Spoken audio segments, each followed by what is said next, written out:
Rajkot marketing યાર્ડમાં લાભ પાંચમનું મુહૂર્ત કરવામાં આવ્યું। મગફળી, કપાસ સહિત ખરીફ પાકની જણસનું મુહૂર્ત થયું। વરસાદી વાતાવરણ અને હવામાન વિભાગની આગાહીની વચ્ચે મુહૂર્ત કરાયું। મુહૂર્તના સોદામાં ખેડૂતોને મગફળીના 1152 મળ્યા। ખેડૂતોને ટેકાના ભાવ કરતાં 300 થી 400 રૂપિયા ઊંચા ભાવે મગફળી વેચવાની ફરજ પડી। લાભ પાંચમ પૂર્ણ થતા તમામ બજારો ખુલી છે, ત્યારે રાજકોટ બેડી યાર્ડમાં જે આજથી જે મુહૂર્તની હરાજી છે તે કરવામાં આવી રહી છે।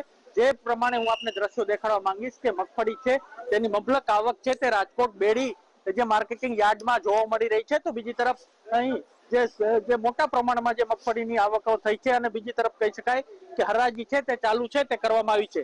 વાત કરવામાં આવે તો ક્યાંક ને ક્યાંક વાતાવરણ પણ ક્યાંક ને ક્યાંક પલટાયું છે। આપણી સાથે જયેશભાઈ છે, ચેરમેન માર્કેટિંગ યાર્ડના, આપણે તેમની જોડે વાત કરશું। જયેશભાઈ, આજથી હરાજી ચાલુ કરવામાં આવી છે, શું ભાવ છે? આજે નવા વર્ષમાં સૌપ્રથમ પેલો સોદો 1152 રૂપિયા મગફળી નો સોદો થયો છે અને હવે ધીમે ધીમે હરાજી ચાલુ થઈ અને ક્વોલિટી પ્રમાણે ભાવ ઉપર નીચે થતા હોય અને ડિમાન્ડ ઉપર હોય છે અને ખેડૂતોને વધુ ભાવ આવે એવી મને આશા છે અને સરકાર દ્વારા ટેકાની ખરીદી કરવામાં આવે ત્યારે પણ ખેડૂતોને લાભ મળશે।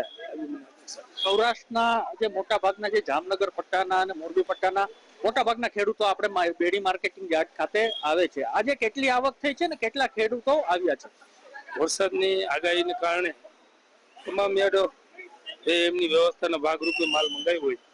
આપણે રાજકોટ યાર્ડમાં ટોકન સિસ્ટમ કરી અને રોજના 200 વાહન આમાં સમાઈ જાય અને એની હરાજી રોજ થઈ જાય એવી વ્યવસ્થા ગોઠવેલ છે।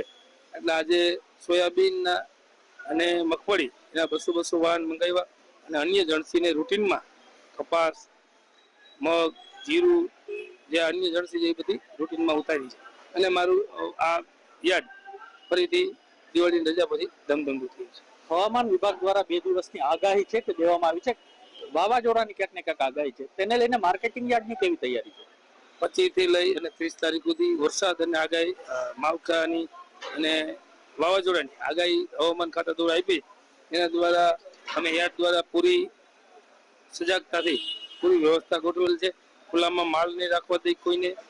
અમારી પાસે એક મોટો ડૂમ છે, એમાં વ્યવસ્થા કરશું બીજા, એટલે જેમ જરૂર પડે એમ જ ખેડૂતના માલ મંગાવી અને રોજે નિકાલ થાય એટલે ખેડૂતોનો માલ કે વેપારીનો માલ ન બગડે એની યાર્ડ દ્વારા પૂરી તકેદારી રાખવામાં આવશે। ચોક્કસથી જે હવામાન વિભાગની આગાહીને લઈને પણ સંપૂર્ણ તૈયારી છે તે Bedi marketing yard Rajkot marketing yard દ્વારા કરવામાં આવી છે।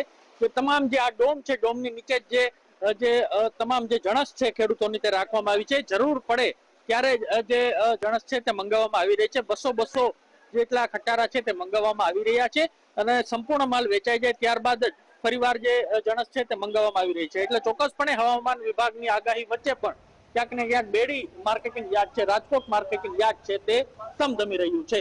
લકીરાજ ઝાલા,